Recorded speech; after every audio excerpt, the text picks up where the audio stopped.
Our ancestors had a way to reboot their focus, energy, and productivity automatically, even if they were utterly exhausted. And now they did this out of necessity, but you can do the same thing intentionally. And by harnessing this ancient adaptation, you can get 3 days of work done in one. My name is Rian, co-founder and CEO of Neurohacker Collective, along with my partner, Steven Kotler. And we've taught thousands of professionals and organizations how to access flow state at will. One of my closest friends, Idausa, who's a brilliant mind, inventor of the mimic method and the movement method, were huddled together in this co-working place a number of years ago called Banff, where I'm building my first company. And Idausa's desk is beside me, and it looks like a jungle gym. It's decked out to the nines with foam rollers, with hanging contraptions, with stretching gear, with an automatic standing desk. And me, well, I'm the classic startup story.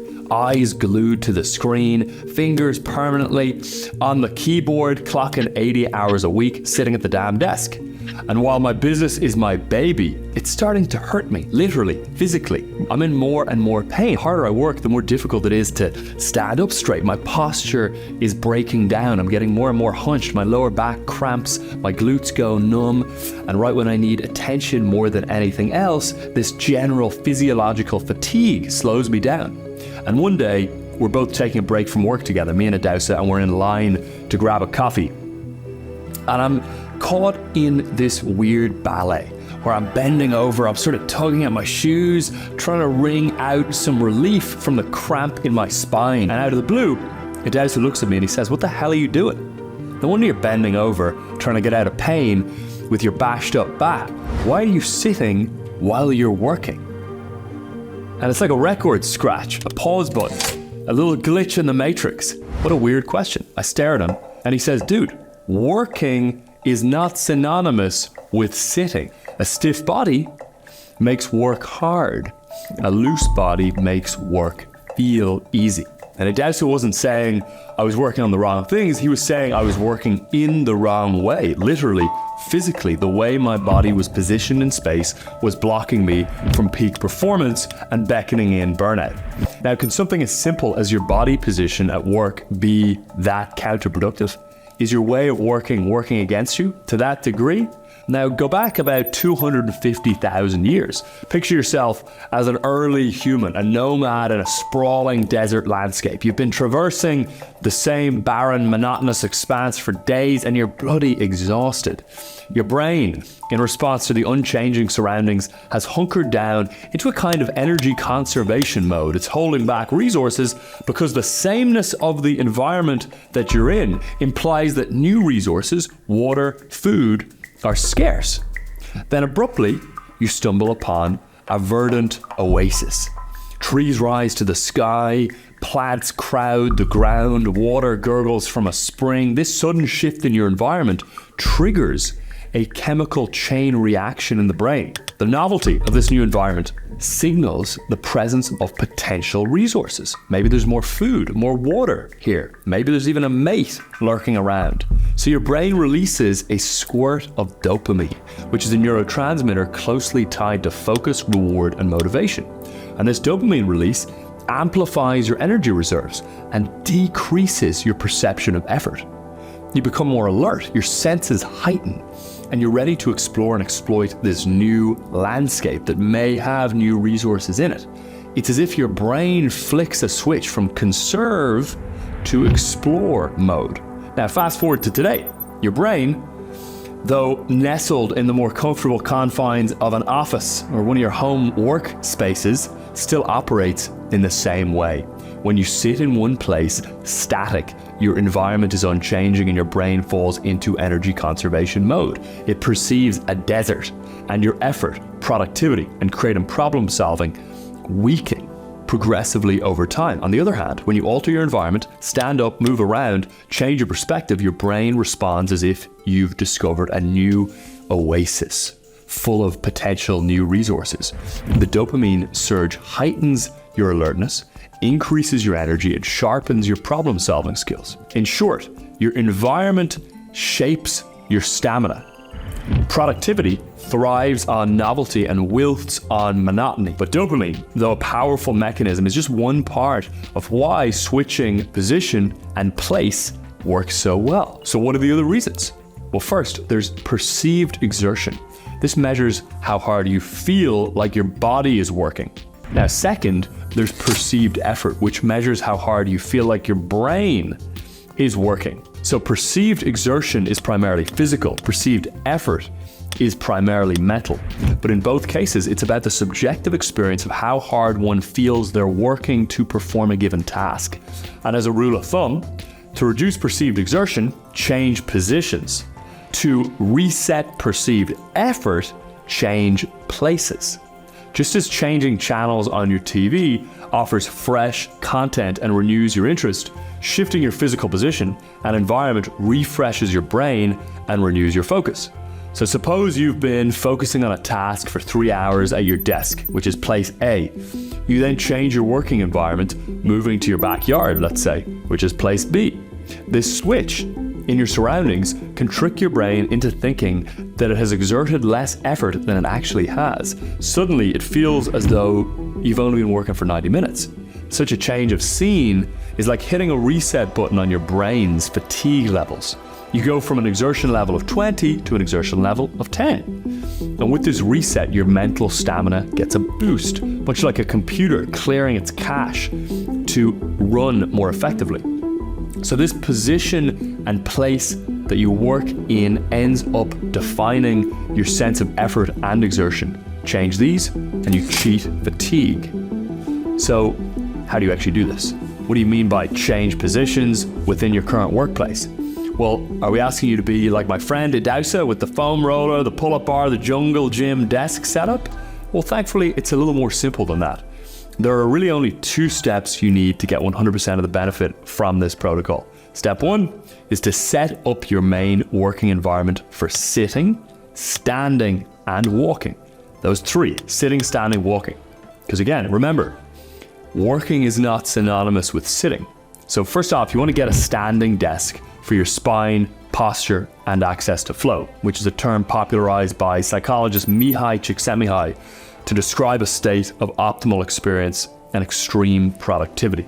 Now, when standing, a mild positive sense of urgency washes over you because we're only standing temporarily. We know the task won't last forever, so focus increases and we end up working faster. And the research backs this up, showing that standing while working reduces fatigue and stress, promoting better blood circulation, meaning there's actually more oxygen and nutrients delivered to the brain and muscles, which increases alertness and cognitive function. Plus, individuals who reduce their sitting time by 3 hours per day can increase life expectancy by 2 years. That's a nice bonus that you get as well.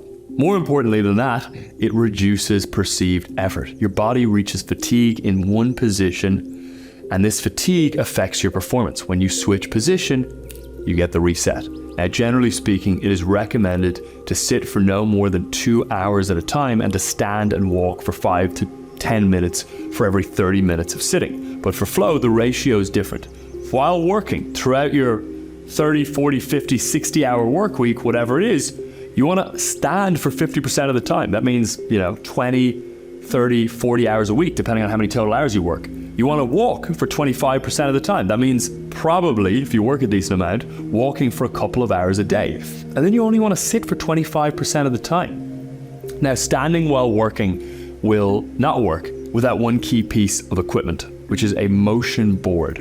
Without a motion board, your feet and legs will cramp up, pressure will compound into the small of your lower back, which makes standing unpleasant and unsustainable. With a motion board, you're always subtly rocking from left to right, which means you're always offsetting the pressure on each leg, which reduces perceived exertion even more and contributes to good posture and makes standing comfortable and energizing. Plus, your increased muscular activity activates the vestibular system, which is responsible for maintaining balance, spatial orientation, and coordination. Now, if you're thinking, I don't have the resources to get a standing desk or a treadmill, well, for the standing desk, it doesn't need to be fancy. What I used to use was a stack of big books that I would throw on top of a normal desk, or a stack of boxes, whatever it is. Just set up your laptop or monitor on top of this stack and you're good to go. For switching positions, you can use an exercise or stability ball, go from your chair to the ball, swapping how you sit, even while sitting. And then for walking, you can take walking meetings and get an inexpensive treadmill to put under your treadmill desk, which is what I strongly recommend doing. To make sure your audio is clear and professional when you're walking, taking meetings, tiny little tip for you. Get the old wired Apple headphones. Go a little retro with me. They have a way better mic, and when you throw voice isolation mode on, you can walk anywhere, through traffic, through a shop if you want, and no one will be able to hear a thing on a call, which is a great hack. Now, here's the key. Walking isn't just for staying fit, engaged, or reducing perceived effort. It's also for increasing our access to flow state while we work. Now, I learned this when I first started working with Steven Kotler. At the time, I was doing my final college exams at Trinity College in Dublin. The exams were in a place called Ballsbridge, about 1.5 miles from the university. So I'd get a massive 4-shot Americano and walk to the exams instead of calling a taxi or driving. The reason I did this was because of something called exercise-induced transient hypofrontality, EIT for short. During EIT, your brain diverts resources from the prefrontal cortex, the area that manages complex cognitive tasks, toward the parts that control physical movements and automated responses, which are the kinds of responses that happen in flow. So this subtle shift plays a role in the subjective experiences associated with flow, such as the reduced sense of self-consciousness, the time distortion where hours go by in what feels like minutes, and the increased focus that occurs on the present moment. And you can do this too. Take your calls and meetings while walking. And as you walk, you'll notice that you'll unlock flow. And after the walk, because of the exercise-induced transient hypofrontality in your prefrontal cortex down-regulating, you will also be able to get into flow more immediately in the next thing that you do post the walk. Okay, that's step 1. Step 2, set up 3 additional working environments. Ideally, you want 3 work environments minimum that each have variables pretty fixed and set up so you can start work fast and easily. Here's why. First, as I mentioned, you reset the perceived effort of the task by resetting the environment. But introducing novelty into your workspace isn't just a trick for your brain, it also gives you a sense of autonomy and control, which is a vital component for inducing flow. So critically, this also shortcuts the struggle phase. Flow state doesn't work like a light switch where it's on or off. Rather, flow is more part of a 4-stage cycle, from struggle to release to flow, then a recovery phase in the back end.